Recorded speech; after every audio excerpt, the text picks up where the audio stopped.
The village of Thornwood, long forgotten and concealed within dense, ancient woods, was cloaked in legends of haunting spirits and hidden mysteries. Time had erased it from most maps, leaving it to decay in obscurity, but stories of the place and the rumored witch who still wandered there were enough to pull me in, beckoning me with a dark allure I couldn't resist. I drove down a narrow, broken road until it became impassable, then parked where the forest reclaimed the pavement.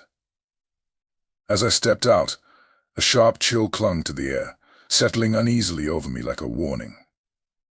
The sun was sinking toward the horizon, its fading light stretching shadows across the abandoned homes.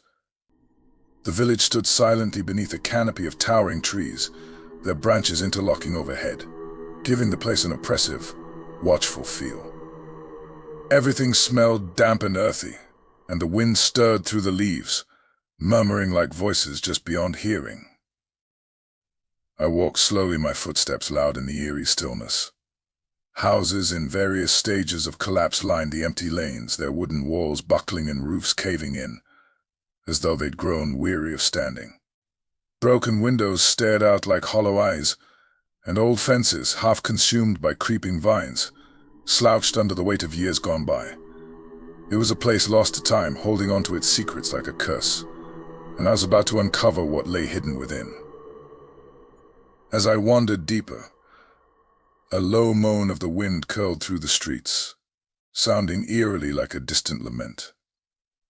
I paused, straining to listen. Was it just the wind, or was there something more? Shadows flitted between the trees, and I could have sworn I saw movement in the corner of my eye, but when I turned there was nothing, only the oppressive stillness. I ventured toward the village square, where an ancient well stood like a sentinel. Its stone walls were thick with moss, and the water inside reflected the sky, dark and unfathomable.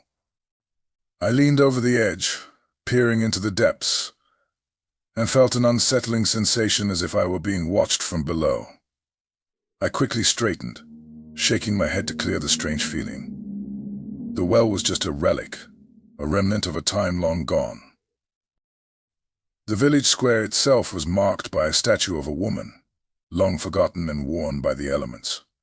Her features were eroded, and a thick vine wrapped around her like a serpent, giving her an almost sinister appearance. I felt a chill run down my spine as I stared at her. The locals had likely known her well, perhaps they had once revered her. Now she stood as a silent guardian over a forsaken place, shrouded in mystery. As I continued my exploration, the sounds of the forest grew louder, the chirping of crickets, the rustling of leaves, and the distant caw of crows. Yet, woven within those natural sounds were other soft whispers that seemed to float on the air, barely audible, but undeniably present. I quickened my pace, feeling a pulse of anxiety thrum in my veins. I stumbled upon what remained of a small tavern, its door hanging off its hinges, creaking as it swung in the breeze. The interior was dark, littered with broken furniture and empty bottles. As I stepped inside, a cold draft rushed past me, sending a shiver through my body. I felt an overwhelming sense of desolation, as if the spirits of the past were trapped within these walls. Suddenly I heard a soft thump from above, as though something heavy had fallen. My heart raced as I turned to face the staircase that spiraled upward into darkness. I took a step back, hesitating, but my curiosity propelled me forward. I couldn't leave without knowing more about this place, this village cloaked in shadows and tales of a witch. I ascended the stairs, each creak of the wood echoing in the stillness. The air grew colder, thickening with a palpable tension that pressed against my skin.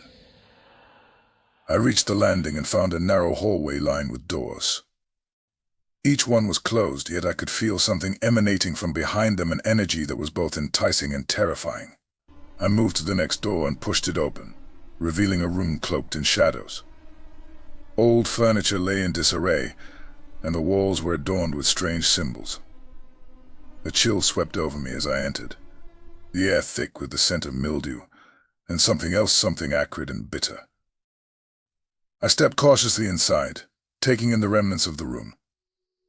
A table sat in the center, cluttered with jars filled with dried herbs and dusty books with cracked spines. I felt a thrill at the thought that perhaps this had been a place of rituals, a sanctum for the witch rumored to inhabit the village. But the thrill was short-lived. A sudden crash echoed from below, and I jumped back, adrenaline flooding my system. I peered out into the hallway, the shadows seeming to dance and pulse with life. It was getting late, and the thought of being trapped in this house as darkness fell was enough to make my heart race. I retreated from the tavern, hurrying back outside.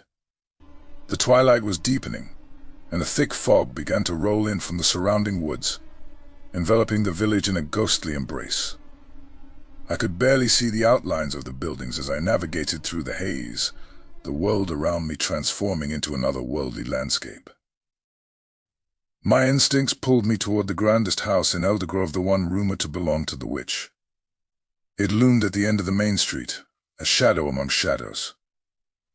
As I approached, I felt a chill in the air, a sense of foreboding that made my skin prickle.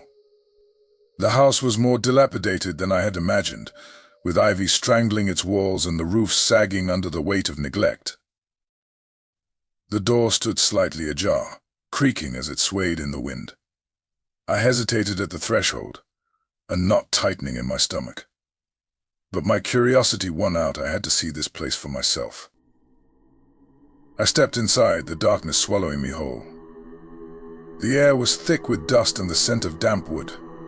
My flashlight flickered as I made my way through the entryway, illuminating faded wallpaper peeling away from the walls and furniture draped in sheets that looked like ghosts in the dim light. As I moved deeper into the house, I felt a disconcerting stillness settle around me. Every creak of the floorboards sounded deafening in the silence. I passed through rooms filled with odd trinkets, jars of herbs, strange stones, and pages of parchment scattered across tables as if someone had left in haste. Suddenly I heard a soft, eerie sound like a distant whisper, barely discernible yet laden with a sense of urgency. I froze, heart racing. The air seemed to thicken, and the shadows around me deepened. The sense of being watched washed over me once more, heavy and suffocating. I turned to leave, but a flicker of movement caught my eye.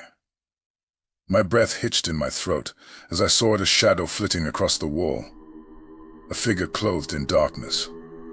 For a brief moment I thought I saw the outline of a woman, her cloak billowing around her like a living shadow. Then she was gone, swallowed by the gloom. I staggered backward, the air thick with an energy that defied explanation. The shadows around me seemed to pulse, filled with a presence that sparked a deep, primal fear. I spun toward the door, my steps quickening as the darkness closed in, pressing against my back. I burst outside, inhaling the cool night air as I escaped the witch's house. Under the moon's gaze, the village of Thornwood was transformed. Shadows twisted and stretched, taking on shapes that seemed almost alive.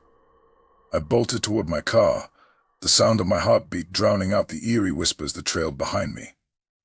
As I reached my vehicle, I cast a final glance over my shoulder. The witch's house loomed in the distance, a dark figure outlined against the night sky. I scrambled inside, slamming the door, as if it might somehow shield me from the menace I'd encountered. The engine roared to life, and I sped down the narrow, overgrown road, the village fading into the darkness. Yet, even as I left it behind, the image of that shadow lingered in my thoughts, a chilling reminder of the witch who was said to haunt Thornwood's ruins. I had come in search of a story, but what I found was something far darker than I'd anticipated. Thornwood was a place saturated with mystery, its shadows waiting for another curious soul to wander too close. And as I checked the rearview mirror, a cold shiver ran through me. I couldn't shake the feeling that the witch's shadow was still there, hidden in the night. When I finally pulled into my driveway, the familiar sight of home should have brought me relief, but instead a strange unease settled in my stomach. Even as I turned off the engine, the car's interior felt unnervingly quiet. I lay down in bed. Exhaustion took hold, but sleep was elusive. Every time I closed my eyes, I saw Thornwood, its twisted trees, crumbling houses, and that eerie silhouette of the witch's house against the night sky.